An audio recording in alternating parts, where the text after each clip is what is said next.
Business boys are unhappy with Manitoban Premier Wan Kinew. A funny thing happens when you set up Google alerts for politician names. You get pieces from little rural newspapers which apparently enjoy drafting outright shady propaganda for wealthy business boys. This piece in the Dauphin Herald had some incredible doublespeak. First, they opened by saying, Manitoba's opposition, progressive conservatives, are upset with Premier Wan Kinew and his NDP government for voting against an Opposition Day motion they say would bring labor equality and equity to construction jobs in Manitoba. Now, of course, as a starry-eyed leftist dreaming of days when everyone is treated equally, I read that and thought, oh no, were the Conservatives actually trying to do something good for once? And it got quashed by the wicked NDP?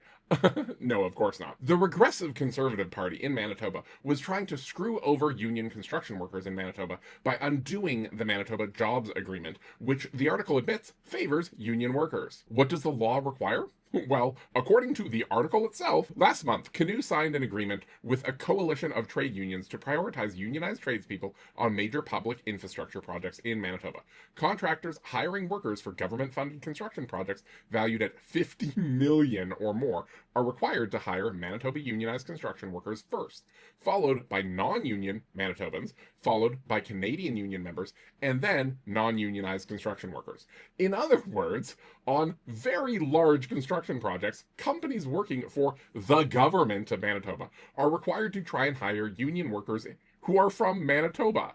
Then, if they can't fill those positions, they can look at non-union people who are still from the province. Then, if they still can't find people to do that work, they can bring in people who are unionized in Canada. And lastly, they can bring in non-union Canadians if they really need to.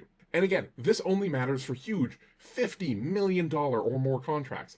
Honestly, I'd say that number is too high and I'd drop it down to $1 million projects. But I'm guessing we plan on having some pretty big and expensive infrastructure projects going forward, and some of the wealthy business boys who like taking advantage of their workers more and more are really upset that companies that actually have to give a damn about their workers and their safety are going to get first crack at things before they can try and make money by cracking their employees' skulls. To whatever bozos paid for this piece of propaganda, maybe the government would think of you first if you ever thought of your employees first. As for Wan Kinew, I hope he continues to disappoint the Dauphin Herald.